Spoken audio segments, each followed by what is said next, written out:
Many people have been confused with the phrase forgiveness of taxes.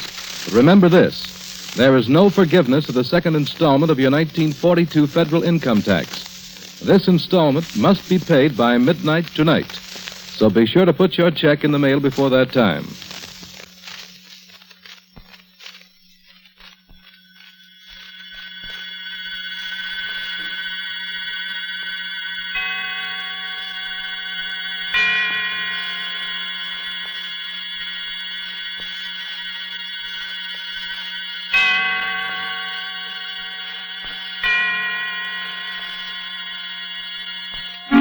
Suspense.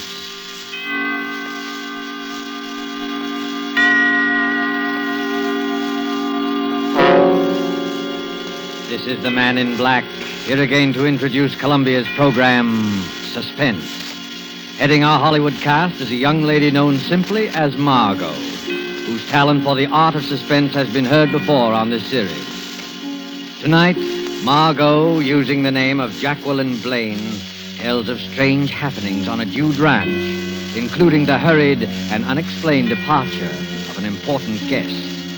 Appearing with Margo is Mr. Kent Smith, a newcomer to our microphone, as Gil Blaine, a young man forced by unrelenting circumstances into many odd and mysterious actions. Margo will soon be seen in Behind the Rising Sun, and Ken Smith is currently appearing in This Land Is Mine, both RKO radio productions. The story by Cornell Woolrich called Last Night is tonight's tale of suspense. If you have been with us on these Tuesday nights, you will know that suspense is compounded of mystery and suspicion and dangerous adventure. In this series are tales calculated to intrigue you, stir your nerves, to offer you a precarious situation, and then withhold the solution until the last possible moment. And so it is with The Last Night and the performances of Margo and Kent Smith. We again hope to keep you in suspense.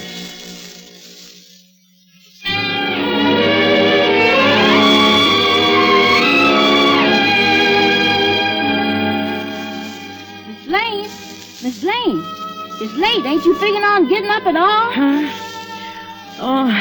Oh, yes. Oh.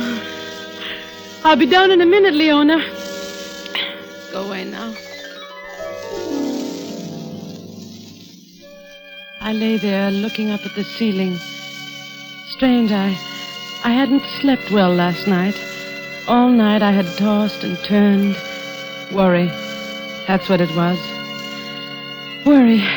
The weekend was over, and Gil and I hadn't raised the $2,500. We were right back where we started from, stuck here in the Hudson Valley with our Jude ranch that wasn't paying expenses, and the debts piling up like new snow. That was Gil in the shower. I lay still and listened to the hiss of the water. Poor Gil. It had been a tough weekend for him, trying to be nice to Mr. Burroughs, neglecting the other guests to play up to him, flattering him, agreeing with everything he said. What was the use? I knew he'd never lend us the money. I knew it from the first. I never even wanted to invite him and his secretary up, but Gil had pinned his hopes on it. He'd worked so hard. Worked. Funny word to apply to it. Maybe if Gil had done some real work now and then, instead... Morning, Jackie. Morning. Well, how did you make out? How did you make out with Mr. Burroughs? Gil, I'm talking to you. Is he still here? Who? Mr. Burroughs. Oh, no, he left. Well, I'm glad I didn't have to say goodbye to him. I got pretty tired of being nice to him, didn't you? Yeah. Took the 8 o'clock train? 8 o'clock. He took the milk train. The milk train? How do you know? Well, I drove him to the station. That's how I know. Well, what were you doing up at that hour? Well, I hadn't come to bed yet, that's all. But what got into him? The milk train, why, that hits here about 4:30 in the morning, doesn't it? About? Well, I can't get it into my head why they should bolt off like that. He went alone. His secretary's still here. You mean he left without Marsh? Yeah, Marsh was up in his room sleeping at the time. I guess Burroughs didn't want to wait for him. He went off and left his secretary behind? Well, now, that's the strangest thing I ever heard of. Why did he bring him in the first place? You had a row with him, Gil. He turned you down and you let it get the best of you. I did not. That's why he suddenly decided to leave like that. I did not, I tell you. Why should I say I didn't if I did? Oh, I don't know. Everything is so mixed up. Gil, dear, want to toss me my dressing gown? It's on the chair there. Oh, here you are, honey. Oh. Jackie? Yes? Jackie, I got it out of him. What? I got the $2,500. Gil. He finally gave in when I was driving him to the station. Well, you got all of it? The works. I didn't think he would. I mean, the way he was acting. Yes, I know, but he began to soften up after you'd gone to bed. When I asked him, he came through. But, Gil, you mean he carries that much cash around with him? Well, there it is, isn't it? That's funny. You know, he came to me only yesterday and asked me where he could cash a $25 check. Oh, yes, I know about that. I cashed it for him. But the $2,500? Well, he had that all ready for deposit when he got back to town Monday. Couldn't get it to the bank on time on Friday. Oh. He didn't want to touch it, but when I told him I'd rather have cash than the check, well, he just went the whole way and accommodated me. Well, if there wasn't any friction, why did he leave at such an unearthly hour? I don't know. But, Gil... And I don't care. Oh, look, baby. We got the money. Let's just be thankful. Well, of course I'm thankful. It's just that... Miss Blaine? Miss Blaine? Yes, Leona. Well, just about to give you two up. Miss Rose and Mr. Carmen's almost finished with the breakfast. Ain't you two coming? Yes, in a minute, Leona. Come on, Gil. Let's hurry. It's hard enough to get paying guests without neglecting the ones we have. Well, I done fixed up Mr. Burroughs' room while I was waiting for you. Mr. Burroughs' room, but... You didn't have to bother. He won't be using it anymore. You won't? No, he left. You done left? Why, yes. Leona, what's the matter?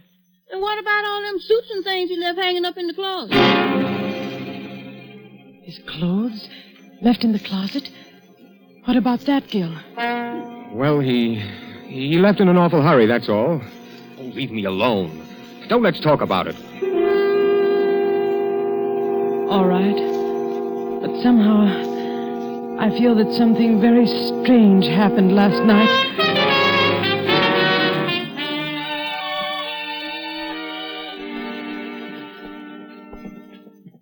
That's what happened, Mr. Nichols. I told him I wouldn't take any more stuff from him. Next time he tries it, it'll be too bad. For him. Here comes Gil and Jackie. Yeah. Have some more eggs, Carmen? Oh, Oh, hello, Gil. Oh, hello, Jackie. Gil. What do you do so chummy about? Why, we were just talking about Mr. Burroughs. Mr. Burroughs? Why, yes. Mr. Carmen had an appointment to play golf with him today. Golf? Yeah, yes, fine player, fine player. Oh, by the way, where is he? I haven't seen him all morning. He's not here. Not here? Well, what do you mean? He's left. He left? Yes, can't a guy leave if he wants to? Sure, I... Well, for one, I'm glad. He was an old goat. He's mad because he made a pass at her. Well, you didn't like him too well either, Carmen. You see, Carmen had a run-in with him back in the days of bootleg gin. Oh. Well, let's not talk about it. Gil's right. Mr. Burroughs is gone. Let's forget it. What's this? Oh, Mr. Mars. What did you say about Mr. Burroughs leaving? Do we have to go through this again? Gil, please. Mr. Burroughs left on an early train. Oh, you're joking. No, I'm not. But I don't understand. Well, you're his secretary. You ought to know what he's going to do. That's right, Gil. I should know. That's why it's so strange. He told me we definitely were going to stay until this afternoon. Well, he changed his mind. Blaine's right. Oh, yes, and she's here. Just a minute. Miss Blaine. Miss Blaine, telephone. Coming.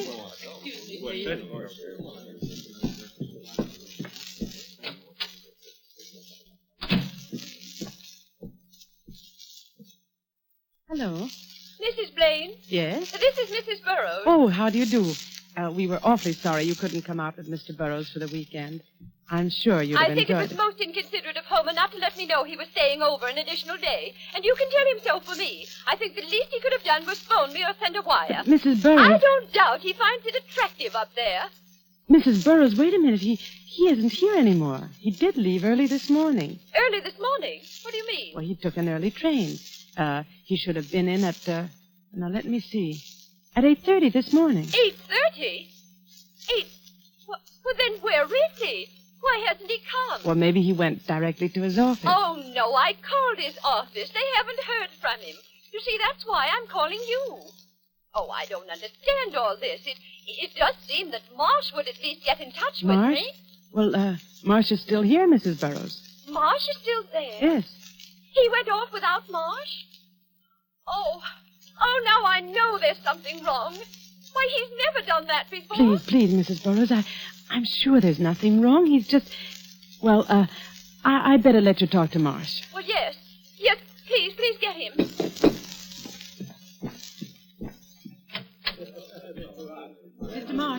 Mr. Marsh, Mrs. Burroughs is on the phone. She wants to talk to you. Better take the extension in the front room. All right. She's very upset. We have to calm her.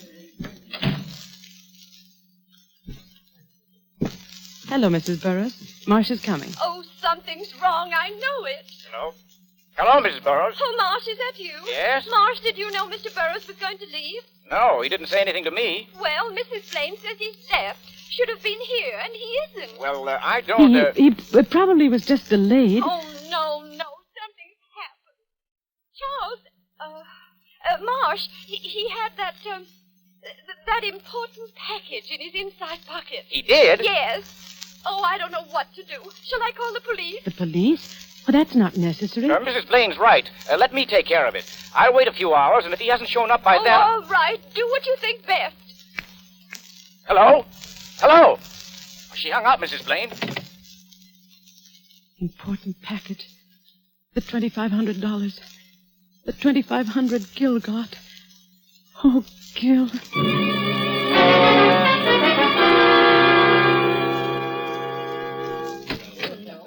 That was Mrs. Burroughs. She was awfully upset. Well, Burroughs didn't show up. She wants me to call the police. The police? Oh, now, wait a minute. You don't have to call the police. Well, why shouldn't I call the police? After all, Mr. Burroughs is missing. Oh, he may show up yet. Certainly, he may show up yet. Carmen's right. You don't have to call the police now. And why don't you want the police? Well, why... There's something strange here, all right. Why didn't Mr. Burroughs say a word to me about leaving? Well, you were asleep. I guess he didn't want to waken you. Oh, I've never known him to be considerate in my life. I suppose he knew what he was doing. I'm not so sure. What do you mean? Well, if he knew what he was doing, why did he leave his return ticket on the dresser? A strange silence fell over the entire group. Marsh was suspicious. Soon he would call the police. And I had a strong feeling that Gil knew more about this than he let on. After breakfast, the group broke up, and I stayed to help Leona clear the table, and I saw Gil and Carmen walk out on the porch together. Cigarette, Gil? Yeah, thanks. Yeah. Here. Yeah, fine morning. Listen, you didn't ask me out here to speak about the weather. No, I didn't. I want the money you owe me. Yeah, that's what I thought. It was due long ago. With the interest, it adds up to $2,500. I can't pay you now. Why not? You said you'd pay it today. Well, it's not that I haven't got it. It's what? Well, everything's so mixed up now. You know. You mean Burroughs' disappearance? Look, give me another 24 hours. I'd like to, Gil, but... Gil! Here comes Jackie. All right, 24 hours and no more. I'm sorry if I'm interrupting something important. Oh, no. We're just talking about the weather. It is lovely, isn't it? Yeah. Well, I better get up to the golf course. Oh, say, Gil, could you lend me the car to drive up? It's pretty far, and I'll do plenty of walking when I get there. Well, as a matter of fact, Carmen, I'm going to use it myself. Oh. Well, in that case, I'd better start walking. So long. Goodbye. He was after the money, wasn't he? Yeah, but I didn't give it to him. Why not? Mr. Burroughs gave it to you, and we do owe it to Carmen. Can't you leave me alone for a minute? Say, you two, why the frown? Hello, Miss Robles. I don't want to interrupt a private fight, so I'll state my business quickly. How about lending me the car, Gil? I want to drive I'm sorry, Miss Robles, but I need it. I'm driving into town, and right now.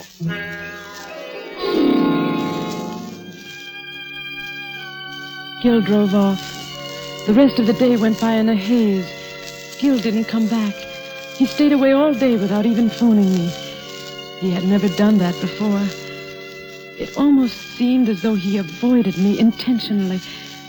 Toward evening, as I was putting the finishing touches on dinner, Leona came up to me. There's a man here to see you, Miss Blaine. Where is he? In the front room. Well, who is it? Somebody I ain't never seen before. All right. I'll talk to him. You look after things here, Leona. Yes, ma'am, I will. Good evening. My name's Ward. I'm Mrs. Blaine. You wanted to see me? I wanted to have a few words with Mr. Blaine. Oh, I see. What was it about? You know what it's about. It's about Burroughs. His office sent me down. Mr. Burroughs? What about him? He was a guest here, wasn't he? Yes. When did he leave? Last night, my husband drove him to the station. Really? How interesting. What do you mean? We happen to know that he never got on that train. Oh. I thought maybe your husband could tell me a few things I'd like to know. I'll see if he's here. Just a moment. I'd also like to see some of the other guests. Well, I'm sorry, but nobody's here just now. Miss Robles is out walking, and Mr. Carmen hasn't... Carmen? Carmen? The short, fat Italian? Why, yes. How did you know? Mr. Burroughs always ran into him before. Now I'd like to see your husband. Please sit down. I'll see if I can find him. Thank you.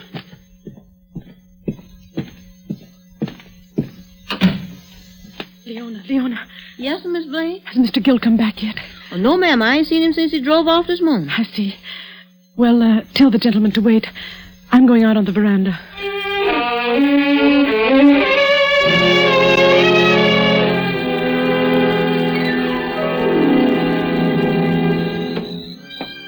I went out on the veranda.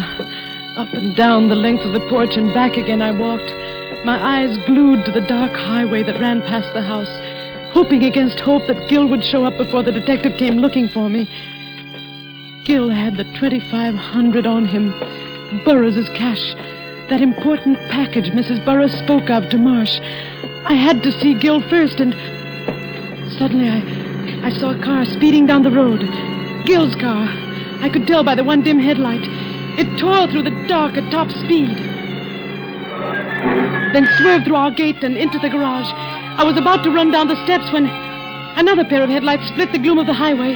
As the car came on, I recognized the taxi from town. A figure climbed out quickly. Gill! Jackie, did you see the car? Our car? Yes, Gill. It went toward the garage. Who was driving it? Well, I couldn't see.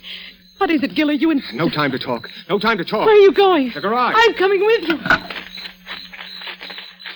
The doors are closed.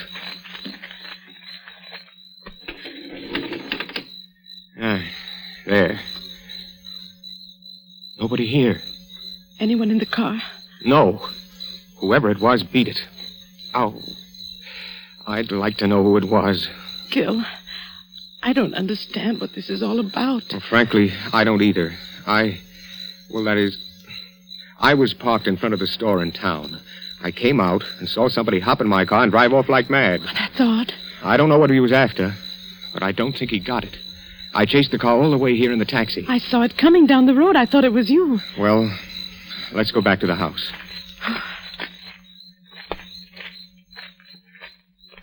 Gill. Yes? Gill, there's somebody here to see you, a man named Ward. Ward? Who's he? What does he want? He wants to talk to you about Burroughs. He's a detective. Oh. And, you'd better let me have the wallet with the money, just to be on the safe side. Now, look, I don't want you mixed up in anything. Well, I'll be all right. Please, give it to me. Well, okay. Now you'll have to go in and talk to him. Yeah, I suppose so. I went up to my room and lay there in the dark, trying to distinguish the murmur of voices from below. But all I could hear was a blur of sound. I got the 25,000. Something's happened. The next time it'll be too bad for him. He made a pass at me. He left in a hurry. Let me alone. Why don't you want the police? Why don't you want the police? Why don't you want the police?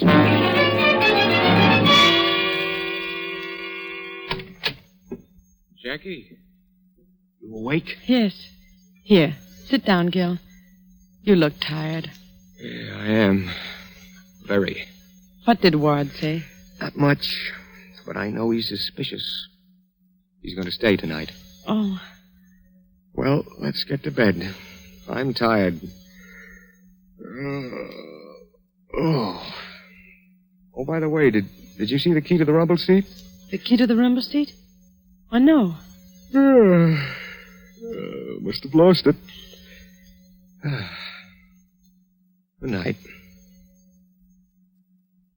Gil, you've never told me. You've never told me one way or the other. Gil, you've got to tell me. All right, Jackie. I will. Burroughs never gave me the $2,500. He refused me. We quarreled, and I was mad. I suppose he was afraid of me, afraid of what I might do to him. Anyway, that's why he left so suddenly. Made me drive him to the station. Did you see him get on the train? No, I left him at the station. Left my car there and walked down the street. I was sore. I had to think. I heard the train come and go. And when I went back, Burroughs was gone. I got in the car and drove home. And the $2,500? Well, I lied when he said he had that cash. Then where did you get it? Remember the $25 check I cashed for him? Yes? I added 2 zeros after the 25. Oh, Gil. I wrote in the word 100. There was a space for it made to order. Then I cashed it. Gil. Oh, I know I'm low, Jackie, but I didn't kill him. I didn't. Then what became of him? Where is he? I don't know. I wish I did. What's that? Somebody's out there. Whoever it is trying to open the garage door. I can't see who it is. It's not a woman, not Miss Robles. I can see that much. It could be Carmen.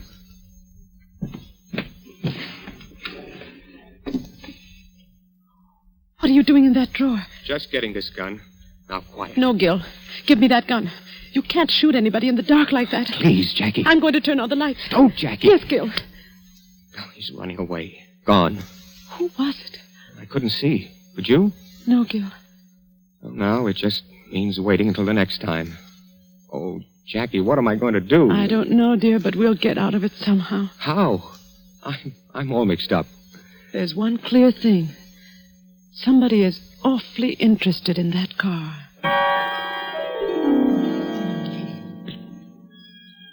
I lay awake until the sun was up. Then a shallow, feverish sleep came. And when I awoke, it was almost evening. Gil's bed was empty. There were the indistinct sounds of life in the house below. I rose, and as my mind cleared, my words of the night before broke through the edges of my consciousness. There's one clear thing. Somebody is awfully interested in that car. I dressed slowly. A tantalizing thought hovered just beyond my grasp. The car. What was there about the car? I slowly walked down the hallway, my eyes half closed, thinking. I had to talk to Gil. Leona? Yes, sir? Where's Mr. Gill? Well, he done went to town with Mr. Ward. He went with Ward? Yes, and right after breakfast. Mr. Carmen gave him a lift down and... Carmen? Yes, but Mr. Gill, he done left you this note. Oh, let me see it. Jackie, I've gone downtown with Ward. I'm going to tell him about the check. And whatever happens will have to happen. No, Gil. No, Gil, no. Miss Jacqueline. Leon, I've got to stop him. I'm going to drive to town.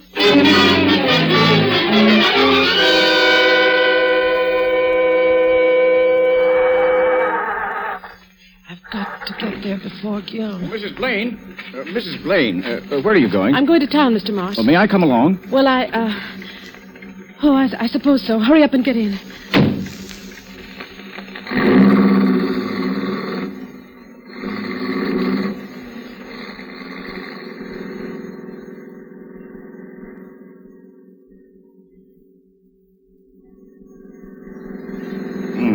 Getting dark. Yes. I hope you don't mind me driving so fast. I'm in a terrible hurry. No. Pull down the next side road. What? I said pull down the next side road. A gun? Yes, a gun. Now do as I say. There's something in this car I want. I won't. I must get to Gil. Let go of that wheel. Let go of that wheel. I said there's something here I want. There's a car coming. Let go.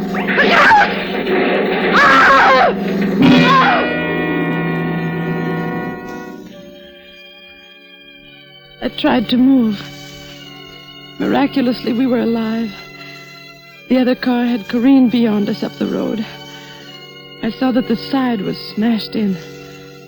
Then I heard Marsh's voice. I ought to kill you for this. That was a police car. Keep your mouth shut. Here he comes now. Now remember, there's a gun pointing at your back. Hey, you maniacs. What's the idea? You're trying to kill somebody? Oh, sorry, officer. We had a little trouble with the steering wheel. Well, you won't have any more trouble with it. This is the end of your license. Oh, see here, officer. I'm in a terrible hurry. If you let me drive to the station... Wait a minute, buddy. Let's have your names. What's yours? Come on. Marsh. Charles Marsh. Charles Marsh. What's yours, lady?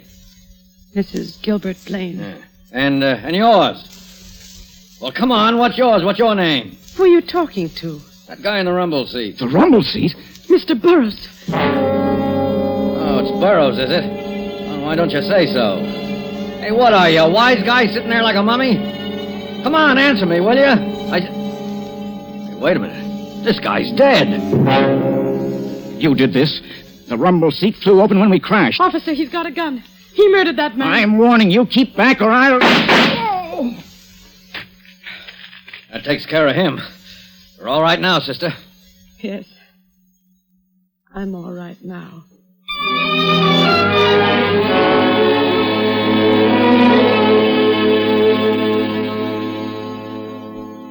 Well, that job's finished. Nothing left for me to do but go back to town. So it was Marsh after all. Yeah. I don't understand why. He was contemplating a change from secretary to husband. Naturally, with Mr. Burroughs dead, Mrs. Burroughs would inherit all the money. I see. Marsh followed Gil and Mr. Burroughs that night to the station. When Gil was gone, he killed Burroughs, stuffing him into the rumble seat, locked it, and kept the key. Well, the thing I don't understand is why Marsh kept fiddling with the car. What was it that he wanted? Seems to me he was in the clear if he left well enough alone. Uh-huh. That's what tripped him up. Remember when he talked to Mrs. Burroughs on the phone? They said something about an important package? Well, yes. I assumed it to be the 2,500 Gil told me about. But, of course, it wasn't. There was a package of letters that Mr. Burroughs had gotten hold of. I get it. Those letters were written by Marsh to Mrs. Burroughs. Right. And they would incriminate him. He found out about them after the murder. Right again. Oh. He had to get them to make it perfect. Well, I guess I'll shove off. So long, and thanks. Oh, by the way, you may want to deposit, say, $2,500 to Mr. Burroughs' account. Yeah, I see what you mean. Thanks. Goodbye. Bye. Jackie? Yes? Our debts, there's still $2,500 that have to come from somewhere. Mm-hmm. We went a long way around to get right back where we started from. We come through all that trouble and end up broke. Yes, darling. That's the way it ends.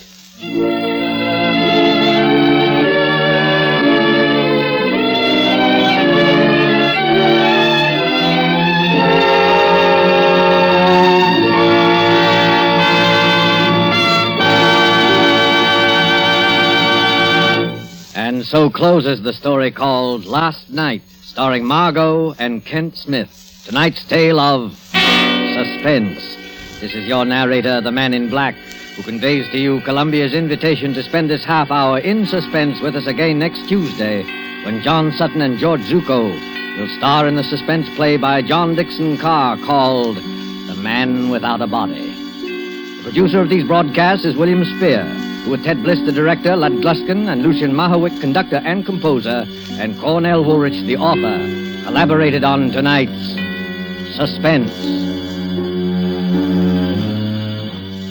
This is CBS, the Columbia Broadcasting System.